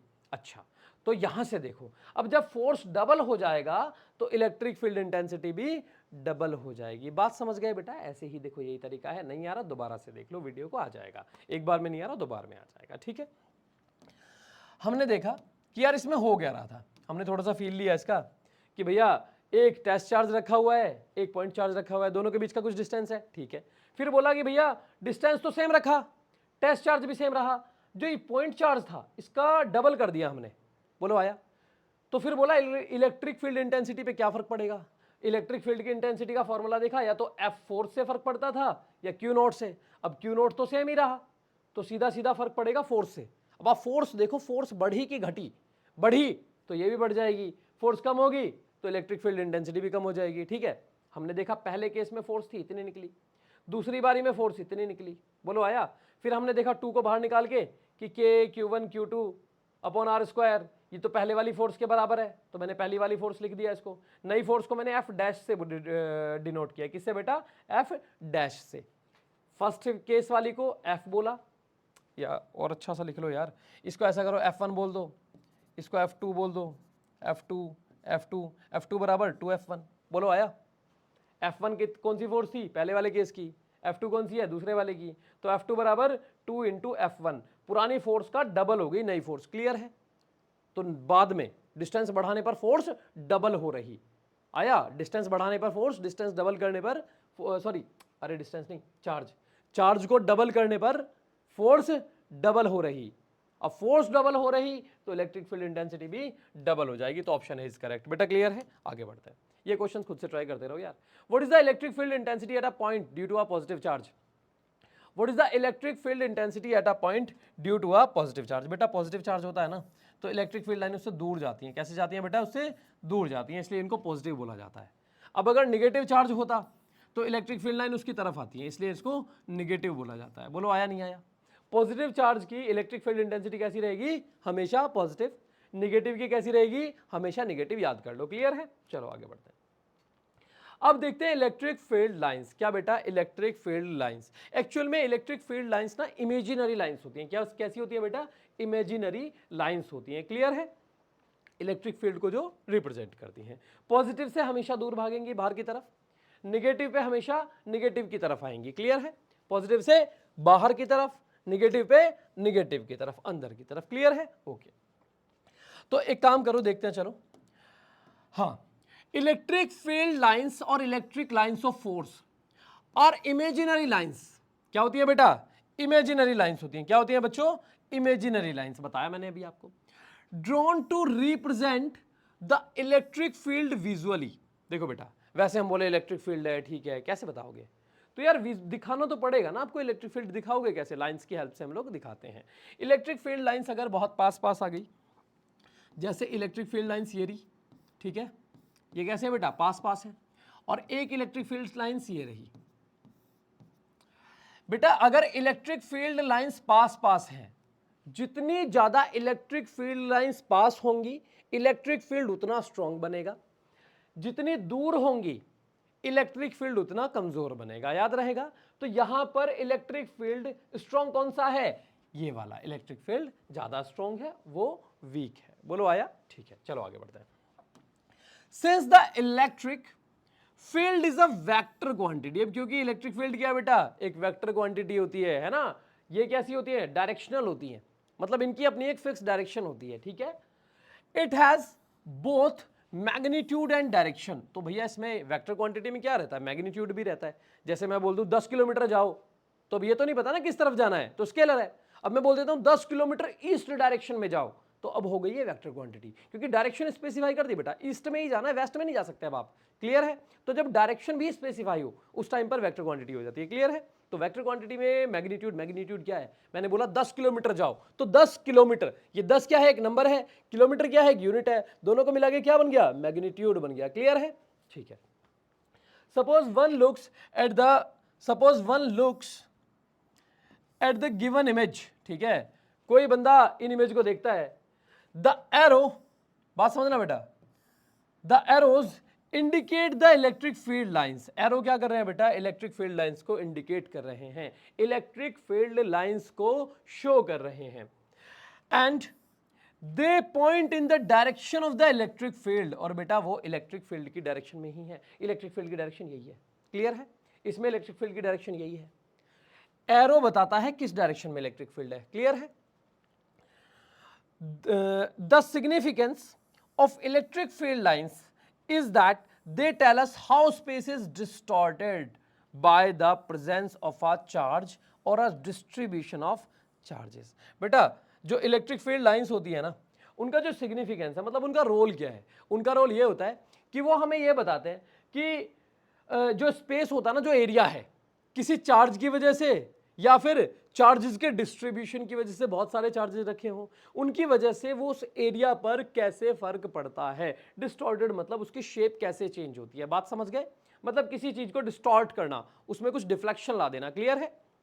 चलो आगे बढ़ते हैं। अच्छा यार, इलेक्ट्रिक फील्ड लाइंस की ना कुछ प्रॉपर्टीज होती हैं बेटा, एक प्रॉपर्टी तो ये है कि वो पॉजिटिव से चलेंगी और निगेटिव की तरफ चलेंगी, क्या बेटा, पॉजिटिव से निगेटिव की तरफ चलती है हमेशा, ठीक है, क्या बेटा, पॉजिटिव से निगेटिव की तरफ चलेंगी, पॉजिटिव से निगेटिव की तरफ चलेंगी, बहुत क्लियर हो गया, क्या बोला मैंने, इलेक्ट्रिक फील्ड लाइंस हमेशा पॉजिटिव से चलती हैं, पॉजिटिव से निकलती हैं और निगेटिव की तरफ चलती हैं, क्लियर हो गई बात, ओके। पहली बात समझ में आ गई ना प्रॉपर्टी। दूसरा क्या होगा, इलेक्ट्रिक फील्ड लाइंस कभी भी एक दूसरे को इंटरसेक्ट नहीं करती हैं बेटा। सोचो, एक इलेक्ट्रिक फील्ड लाइन ऐसे जा रही है, दूसरी ऐसे चली गई, तो यार देखो, ये कह रही है इलेक्ट्रिक फील्ड की डायरेक्शन ये है, ये कह रही है ये है, और भाई साहब इलेक्ट्रिक फील्ड की डायरेक्शन तो एक ही रहेगी, क्लियर है। तो यही कारण है कि अगर इलेक्ट्रिक फील्ड लाइंस एक दूसरे को इंटरसेक्ट करने लगती तो भैया इलेक्ट्रिक फील्ड की डायरेक्शंस भी अलग अलग हो जाती, जो कि पॉसिबल ही नहीं है, क्लियर है मेरी बात मेरे शेरों। तो जितनी इलेक्ट्रिक फील्ड लाइंस होंगी कभी भी एक दूसरे को क्या इंटरसेक्ट नहीं करेंगी, क्यों भाई, क्योंकि इंटरसेक्ट करते ही मैग्नेटिक फील्ड की एक से ज्यादा डायरेक्शन बन जाएंगी, जो कि पॉसिबल ही नहीं है, ठीक है। तीसरी बात मैंने आपको बता दी, जितनी ज्यादा पास उतना ज्यादा magnetic field strong, magnetic field की स्ट्रेंथ उतनी ही ज्यादा, जितनी मैग्नेटिक फील्ड लाइन दूर होती जाएंगी मैग्नेटिक फील्ड उतना कमजोर होता जाएगा। बोलो आ गया, ओके आगे बढ़ते हैं, चलो। Electric field lines always start from, भैया कहां से स्टार्ट होती हैं, बोलो पॉजिटिव से, ओके बुद्धि नहीं लगानी, ठीक है आगे बढ़ो। What do closely spaced electric field lines indicate, closely spaced, बहुत पास बहुत ज्यादा पास है, मैग्नेटिक फील्ड लाइंस जितनी ज्यादा पास होंगी बेटा बताओ क्या होगा, अ वीक इलेक्ट्रिक फील्ड ना भाई, a strong electric field yes, बताया था मैंने अभी आपको, magnetic field electric field lines जितनी ज्यादा पास होंगी इलेक्ट्रिक फील्ड उतना स्ट्रॉन्ग बनेगा। चलो आगे बढ़ते हैं बेटा, खुद से करो यार क्वेश्चंस को, ठीक है। In which direction do electric field lines point, outside a positively charged sphere, positively charged sphere है, ठीक है, छोटा स्फीयर बनाते हैं हम लोग, छोटा स्फीयर बनाते हैं, पॉजिटिव चार्ज है, तो मैग्नेटिक फील्ड लाइन कैसे जाएंगी, ऐसे ऐसे, बोलो आ रहा है, ऐसे ऐसे ऐसे, है ना, रेडियली आउटवर्ड, बोलो आया नहीं आया, ऐसे ऐसे ऐसे और ऐसे, कैसी हो गई, रेडियली मतलब हर तरफ बराबर, क्लियर है। तो रेडियली आउटवर्ड हो जाएंगे। पता है पिछले पेज पे आपने देखा था, देख लो फिर से, कहाँ गया, ये रहा, है ना। पॉजिटिव से कैसे बाहर की तरफ जाती हैं। क्लियर हो गया बेटा, चलो आगे बढ़ते हैं। हो गया यहाँ तक, ठीक है। अच्छा, electric potential and potential difference. देखो भाई, इलेक्ट्रिक पोटेंशियल और पोटेंशियल डिफरेंस देख लो जरा, यही करने वाले हैं हम लोग आज की क्लास में, इलेक्ट्रिक पोटेंशियल और पोटेंशियल डिफरेंस, ठीक है। हाँ भाई, हाँ, electric potential and potential difference. देखो मैं आपको थोड़ा समझा देता हूँ पहले लिख के ना। ये मान लो कि भाई क्या है, इलेक्ट्रिक फील्ड है बेटा, क्या बच्चों, इलेक्ट्रिक फील्ड। इलेक्ट्रिक फील्ड के अंदर एक पॉइंट है ए, एक पॉइंट है बी। आपने आपसे पूछा किसी ने कि यहाँ का इलेक्ट्रिक पोटेंशियल कितना है, तो आप एक काम करोगे, एक यूनिट पॉजिटिव चार्ज है, कहाँ, इन्फिनिटी पर, तो इन्फिनिटी से यहाँ तक लाने में जितना भी वर्क लगा, यहाँ तक लाने में जितना भी वर्क लगा, वही है इस पॉइंट का इलेक्ट्रिक पोटेंशियल। पोटेंशियल मतलब एक तरह का वर्क, क्लियर है ना। बी का पोटेंशियल क्या हो जाएगा, एक यूनिट चार्ज को इन्फिनिटी से इलेक्ट्रिक फील्ड के अंदर किसी पॉइंट तक लाने में जितना भी वर्क होता है, वही होता है उस पॉइंट का इलेक्ट्रिक पोटेंशियल। मैं रिपीट कर देता हूं, एक यूनिट पॉजिटिव चार्ज को, क्या बोला मैंने, एक यूनिट पॉजिटिव चार्ज को इन्फिनिटी से, बहुत दूर से, इलेक्ट्रिक फील्ड के अंदर किसी पॉइंट तक लाने में जितना भी वर्क हुआ है, उसको ही कहा जाएगा इस पॉइंट का इलेक्ट्रिक पोटेंशियल। मान लो यहां तो हुआ 20 और यहां हुआ 15, तो बेटा दोनों के बीच का डिफरेंस कितना हो गया, 5। क्लियर है ना। तो बहुत अच्छी बात होती है कि भैया पोटेंशियल डिफरेंस भी हम इस तरह से बता सकते हैं कि अगर दो पॉइंट्स हैं और उनका अलग अलग पोटेंशियल पता चल जाए, तो हम क्या कर सकते हैं, दोनों का पोटेंशियल डिफरेंस भी बता सकते हैं। क्लियर हुई मेरी बात, ये सुनो बताओ। ओके, अभी और बात बाद में करेंगे हम लोग, अब समझ लो थोड़ा सा।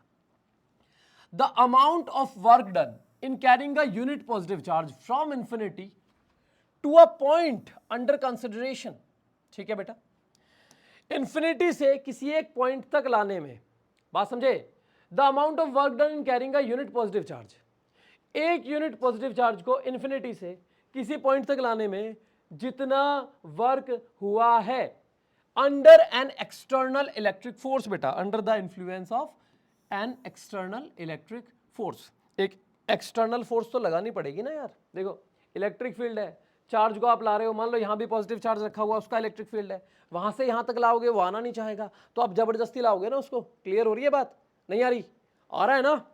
तो यहां से यहां तक लाने में आपको कुछ वर्क करना पड़ेगा, कुछ फोर्स लगेगी, तो वर्क भी होगा, ठीक है। अब वो जितना वर्क होगा वही तो है इस पॉइंट का इलेक्ट्रिक पोटेंशियल। आ गया ना, बहुत क्लियर है, फिर से समझ लो। एक यूनिट पॉजिटिव चार्ज को इन्फिनिटी से किसी पॉइंट तक लाने में जितना भी वर्क लगता है, that is called electric potential of that specific point. बोलो आया, ओके। पोटेंशियल क्या है बेटा, स्केलर क्वांटिटी है, और पोटेंशियल को हम लोग V से ही डिनोट करते हैं, पोटेंशियल डिफरेंस को भी V से ही डिनोट करते हैं। पोटेंशियल डिफरेंस क्या है, इसको समझो थोड़ा सा। देखो बेटा, हमने क्या बना लिया, फिर से एक इलेक्ट्रिक फील्ड बनाया। क्या बनाया बेटा, इलेक्ट्रिक फील्ड। पॉइंट A बना लिया और दूसरा पॉइंट B बना लिया, पॉइंट B बना लिया। अब मैंने आपको बताया था कि इसका पोटेंशियल पता हो, इसका पोटेंशियल पता हो तो बहुत अच्छी बात है। इसका 20 है, उसका 13 है, इसका 20, इसका 20, उसका 13, तो बहुत अच्छी बात है। डिफरेंस कितना बना, 7। डिफरेंस कितना बना बेटा, 7। लेकिन अगर बेटा इसका भी पोटेंशियल नहीं पता, इसका भी पोटेंशियल नहीं पता, अब क्या करोगे। अब अगर आपको दोनों का ही पोटेंशियल ना पता हो, तब पोटेंशियल डिफरेंस कैसे निकालोगे भाई। क्या बोला मैंने, अगर दोनों पॉइंट्स हैं, इलेक्ट्रिक फील्ड के अंदर दो पॉइंट्स हैं, दोनों का इलेक्ट्रिक पोटेंशियल नहीं पता, अब आपको पोटेंशियल डिफरेंस बताना है। अब बताओ कैसे बताओगे। तो बड़ा आसान है, क्या करना है, एक यूनिट पॉजिटिव, एक यूनिट चार्ज को, पॉजिटिव मत बोलो, एक यूनिट चार्ज को क्या करा है बेटा, एक यूनिट चार्ज को, क्या बोला मैंने, एक यूनिट चार्ज को हमने मूव करा लिया A से B तक। क्या कराया, एक यूनिट चार्ज को A से B तक मूव कराओ, जितना भी वर्क होगा, मूव कराया है तो यार कुछ वर्क लगा होगा, मूव कराया है तो बेटा कुछ वर्क भी हुआ होगा। ये वर्क ही हो जाएगा potential difference between A and B। बोलो आया। अगर दोनों पॉइंट्स का इलेक्ट्रिक पोटेंशियल नहीं पता, तो एक पॉइंट से दूसरे पॉइंट तक एक यूनिट चार्ज को मूव करा के देख लो, जितना भी वर्क लगा, जितना भी वर्क लगा, वही होगा दोनों पॉइंट्स के बीच का पोटेंशियल डिफरेंस। बोलो बहुत क्लियर है ना। यानी इलेक्ट्रिक फील्ड के अंदर एक पॉइंट से दूसरे पॉइंट तक एक यूनिट चार्ज को मूव कराने में, क्या बोला मैंने, इलेक्ट्रिक फील्ड के अंदर एक पॉइंट से दूसरे पॉइंट तक एक यूनिट चार्ज को मूव कराने में जितना वर्क लगता है उसी को बोलते हैं दोनों पॉइंट्स के बीच का पोटेंशियल डिफरेंस। क्लियर है? चलो अब आगे बढ़ लेते हैं, थोड़ा सा समझ लेते हैं, ठीक है। हाँ बेटा, the amount of work done required on a unit positive charge to move it from one potential point to another potential point, एक पॉइंट से दूसरे पॉइंट तक एक यूनिट पॉजिटिव चार्ज को मूव कराने में जितना वर्क लगा, in other words the work done on a charge by the battery to move it from higher potential to lower potential is called potential difference or voltage। बात समझो, दूसरे शब्दों में बोला जाए तो कुछ ऐसा बोल दिया कि एक बैटरी है बेटा, एक सेल है, या एक बैटरी बना लेते हैं, चलो एक बैटरी है, बैटरी को एक यूनिट चार्ज को एक पॉइंट से दूसरे पॉइंट तक, बोलो आया नहीं आया, हायर, ये पॉजिटिव है और ये निगेटिव है। बैटरी का जो प्लस होता है ना उसका पोटेंशियल हमेशा ज़्यादा होता है, बैटरी का जो माइनस होता है ना उसका पोटेंशियल हमेशा कम रहता है। लिख दूं मैं इस बात को, जो प्लस वाला है ना बैटरी का, ऑलवेज एट हायर पोटेंशियल, क्या बेटा, ऑलवेज एट हायर पोटेंशियल, ठीक है, याद कर लेनी है बेटा ये बात, बैटरी का पॉजिटिव टर्मिनल हमेशा हायर पोटेंशियल पर रहेगा और ये निगेटिव बेटा always at lower potential, always at lower potential. क्या बोला मैंने, always at lower potential, positive हमेशा हायर पोटेंशियल पर और लोअर निगेटिव हमेशा लोअर पोटेंशियल पर। बात समझ गए? ऐसा बोल दो कि बैटरी जब एक यूनिट चार्ज को हायर पोटेंशियल से लोअर पोटेंशियल तक मूव कराती है, आ रहा है, तो उसी को बोलते हैं, जितना वर्क लगेगा ना उसी को बोलते हैं पोटेंशियल डिफरेंस। क्लियर है? क्या बोला मैंने, जब बैटरी एक यूनिट चार्ज को, क्या बोला, जब बैटरी एक यूनिट चार्ज को, किसको बेटा, एक यूनिट चार्ज को यहां से यहां यहां यहां इस तरह से मूव कराती है हायर से लोअर पोटेंशियल तक, ठीक है, तो जितना भी वर्क लगा उसी को बोला जाएगा दोनों पॉइंट्स के बीच का पोटेंशियल डिफरेंस या बैटरी के टर्मिनल्स के बीच का पोटेंशियल डिफरेंस। क्लियर है ना? इसका 25 है, उसका 5 है, तो डिफरेंस कितना बना, 20 का। क्लियर है ना? अब जितना ज्यादा पोटेंशियल डिफरेंस रहेगा उतना ज्यादा करंट मिलता है, याद कर लो। ओके, आ रहा है? वैसे आएंगी ये बातें अभी आगे। हाँ बेटा, how much work is done in moving a charge of 2 coulombs from a point at 118। अच्छा, ये क्वेश्चन आपके होमवर्क है, ठीक है, ये क्वेश्चन लिख लें आप लोग और ये क्वेश्चंस, ठीक है, स्क्रीनशॉट ले लो, नेक्स्ट वीडियो में मैं आपको कराऊंगा, ठीक है, ये क्वेश्चंस प्लस ये क्वेश्चंस। तो यार इसी के साथ आज की वीडियो को खत्म करते हैं, मिलते हैं नेक्स्ट वीडियो में, पढ़ते रहिए, ऑल द वेरी बेस्ट।